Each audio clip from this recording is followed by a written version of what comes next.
Your diet has a major impact on your health. A good diet can keep you healthy, a bad one can make you sick.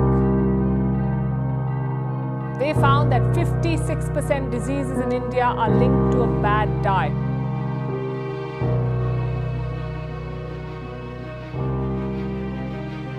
మన India ఎకనామీలో, డెవలప్మెంట్లో, ఇన్నోవేషన్స్లో ఇలాంటి ఎన్నో రంగాల్లో ముందుకు పోతుంది.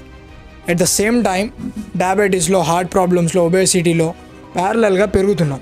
ఇవన్నీ జరిగేది ఒక్క న్యూట్రియంట్ డెఫిషియన్సీ వల్ల, అదే ప్రోటీన్ డెఫిషియన్సీ. సో ఈ ప్రోటీన్ డెఫిషియన్సీ కావడానికి వెనుక కూడా ఒక మిస్ఇన్ఫర్మేషన్ ఉన్నది. సో చాలా వరకు సోషల్ మీడియాలో కానీ ఎక్కడైనా కానీ protein is promoted by body builders, not by doctors. So ఈ కారణం వల్ల ప్రతి ఒక్కరు అనుకునేది ఏంటంటే ప్రోటీన్ ఈ జిమ్కు పోయేటోళ్ళకి, ఇలా బాడీ బిల్డింగ్ చేసే వాళ్ళకే ఇంపార్టెంట్ అనుకునేది. కాకపోతే మనందరికీ తెలియని విషయం ఏంటంటే ఈ బీపీలు, షుగర్లు, హార్ట్ ప్రాబ్లమ్స్, ప్రతి ఒక్క లైఫ్ స్టైల్ డిసీజ్ వెనుక ఈ ప్రోటీన్ న్యూట్రియంట్ లేకపోవడం వల్ల కూడా ఉన్నది. సో ఈ ఒక్క న్యూట్రియంట్ వల్ల మన హెల్త్కి జరిగే ఇంపాక్ట్స్, మనం ఈ ఇంపాక్ట్స్ని ఎలా కౌంటర్ చేయాలో కూడా నేను ఈ వీడియోలో క్లియర్గా చెప్తా. ఫస్ట్ ఆఫ్ ఆల్ అయితే లైక్లు, షేర్లు చేయండి. ఎవరైనా కొత్త వాళ్ళు ఉంటే ఈ ఛానల్ని సబ్స్క్రైబ్ చేసుకోండి. మనందరికీ తెలిసినట్టు మన ఇండియన్ డైట్లో కార్బోహైడ్రేట్స్ అనేవి చాలా ఎక్కువ ఉంటాయి. ఫర్ ఎగ్జాంపుల్ రైస్, రోటీ, జవార్ ఇలాంటివి ఎన్నో ఉంటాయి మన డైట్లో. And according to Indian market research bureau వాళ్ళు చెప్పింది ఏంటంటే 70 to 80% of carbs and 15 to 20% of protein per day per meal ఒక ఇండియన్ కన్జ్యూమ్ చేస్తాడని అయితే క్లెయిమ్ చేసింది. సో ఈ హై కార్బ్ డైట్ తినడం వల్ల మన ఏజ్ పెరుగుతున్న కొద్దీ మన బాడీలో ఫ్యాట్ పర్సెంటేజ్ పెరుగుతుంది, మజిల్ పర్సెంటేజ్ తగ్గుతుంది.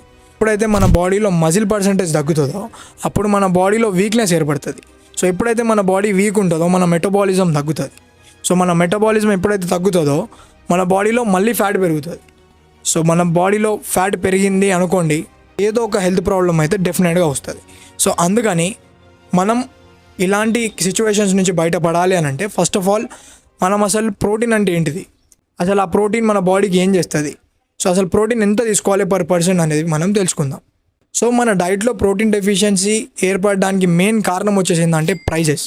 మన పూర్వీకుల నుండి మనం సివిలైజ్ అవుతున్న కొద్దీ మనకి ఆ కార్బోహైడ్రేట్ ఫుడ్స్ అంటే రైస్ కానీ, రోటీ అని మనకి ఎఫర్డబుల్ ప్రైజెస్లో దొరికేటివి. While coming to protein sources, ఇవి ఎక్స్పెన్సివ్ అవుతుపోయినాయి. చికెన్ కానీ, మటన్ కానీ, పనీర్ కానీ ఇలాంటివి ఎన్నో ప్రోటీన్ ఫుడ్స్ ఎక్స్పెన్సివ్ అవుతుపోయినాయి. సో దానివల్ల మన డైట్కి ప్రోటీన్ దూరం అవుతూ పోయింది. సో ఇలా మనం హై కార్బ్ తినుకుంటూ పోయినాం. సో ఎప్పుడైతే మన డైట్లో హై కార్బ్ ఫుడ్స్ పెరుగుతూ పోయినాయో అలాగే మెల్లమెల్లిగా కొన్ని లైఫ్ స్టైల్ డిసీజెస్ ఇంట్రడ్యూస్ అవుతూ పోయినాయి. కానీ ఈ కాలంలో కూడా కొన్ని ఎఫర్డబుల్ ప్రోటీన్ సోర్సెస్ ఉన్నాయి. అవి మన డైట్లో ఇంక్లూడ్ చేసుకుంటే మనం ఇలాంటి కొన్ని లైఫ్ స్టైల్ డిసీజెస్కి దూరం ఉండొచ్చు అండ్ మన ఫ్యామిలీని కూడా దూరం ఉంచవచ్చు. అవేంటిదో కూడా నేను క్లియర్గా చెప్తా, వినండి. ప్రోటీన్ ఫుడ్స్ గురించి తెలిసే ముందు first of all per day మనకి ఎంత ప్రోటీన్ కావాలో మనకు తెలిసి ఉండాలి. ఫర్ ఎగ్జాంపుల్ ఒక 60 kgs ఆఫ్ హ్యూమన్ ఉన్నాడు అనుకోండి, ఆయనకి per day 60 grams of protein అవసరం ఉంటుంది. సో ఈ 60 grams ఆఫ్ ప్రోటీన్ అనేది తీసుకుంటేనే ఒక హెల్తీ ఫేజ్లో ఉంటాడని. సో సేమ్ అట్లనే మీరు ఒకవేళ 70 kgs ఆఫ్ బాడీ వెయిట్ ఉంటే మీకు per day 70 grams of protein అవసరం ఉంటుంది. సో ఈ 70 grams ఆఫ్ ప్రోటీన్ ఇంటే కంప్లీట్ చేయాలని అంటే మనం కొన్ని చీప్ ప్రోటీన్ ఫుడ్స్ని మనం డైట్లో ఇంక్లూడ్ చేసుకోవాలి. For example eggs, milk, curd and కొన్ని బీన్స్, డాల్స్ ఇవన్నీ మన డైట్లో ఇంక్లూడ్ చేసుకోవాలి. సో మీకు ఇంకా క్లియర్గా అర్థం కావడానికి నేను చెప్తా, వినండి. సో ఫర్ ఎగ్జాంపుల్ ఇప్పుడు 60 kgs ఆఫ్ హ్యూమన్ ఉన్నాడు, అనేకి 60 grams ఆఫ్ ప్రోటీన్ అవసరం ఉంటుంది పర్ డే. సో అది ఎట్లా కంప్లీట్ చేయాలి అని అంటే డైలీ ఒక 2 eggs, ఒక 200 ml మిల్క్ అంటే ఒక చిన్న పాల ప్యాకెట్ అండ్ ఒక 20 to 30 rupees ఆఫ్ కర్డ్ అంటే ఒక 300 ml వస్తుంది. సో అంత కర్డ్ అండ్ కొన్ని బీన్స్ కానీ, స్ప్రౌట్స్ కానీ, డాల్స్ కానీ మన డైట్లో ఇంక్లూడ్ చేసుకున్నాం అనుకోండి, 60 grams of protein intake hit అవుతుంది. So it's very simple and it's affordable.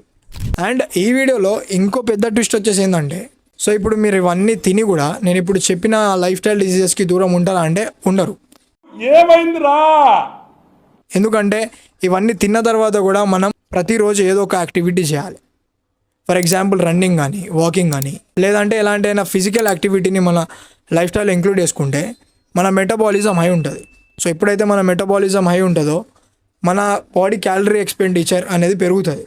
So ఎప్పుడైతే మన క్యాలరీ ఎక్స్పెండిచర్ పెరుగుతుందో మన బాడీ చాలా తక్కువ ఫ్యాట్ని పుట్ ఆన్ చేస్తుంది. సో ఎప్పుడైతే మన బాడీలో ఫ్యాట్ పర్సెంటేజ్ తక్కువ ఉంటుందో మనకి ఈ లైఫ్ స్టైల్ డిసీజెస్ వచ్చే ఛాన్సెస్ కూడా చాలా తక్కువ ఉంటాయి. అండ్ మీ అందరికీ నా తరపు నుంచి ఒక సజెషన్ ఏంటంటే, ఎప్పుడైతే మీరు ప్లేట్లో తిన్న ఫుడ్స్ గురించి మీకు తెలిసి ఉంటుంది, అంటే మీరు ఏం తింటున్నారో మీకు తెలిసి ఉంటుందో అప్పుడే మీరు ఎడ్యుకేటెడ్ అయినట్టు. అప్పటి వరకు ఎన్ని డిగ్రీలు సంపాదించుకున్నా కూడా మనం ఎడ్యుకేటెడ్ కాదు according to my knowledge. So అందుకనే ప్రతి ఒక్కరు న్యూట్రిషన్ కానీ ఫిట్నెస్ గురించి కొంచెం ఇన్ఫర్మేషన్ ఉండాలి. సో ఎప్పుడైతే మనకి ఇన్ఫర్మేషన్ ఉంటుందో అది మన లైఫ్లో మనం ఇంక్లూడ్ చేసుకుంటాం. ఎప్పుడైతే మన లైఫ్లో ఇంక్లూడ్ చేసుకుంటామో మనల్ని చూసి మన సరౌండింగ్ ఉన్న వాళ్ళు, మన ఫ్రెండ్స్ కానీ ఫ్యామిలీ కానీ వాళ్ళ లైఫ్లో కూడా ఇంక్లూడ్ చేసుకుంటారు. అందుకని ఒక హెల్దీ ఎన్వైర్న్మెంట్కి కారణం కండి. సో కొంచెం ఇలాంటి వీడియోస్ మీద టైం ఇన్వెస్ట్ చేయండి.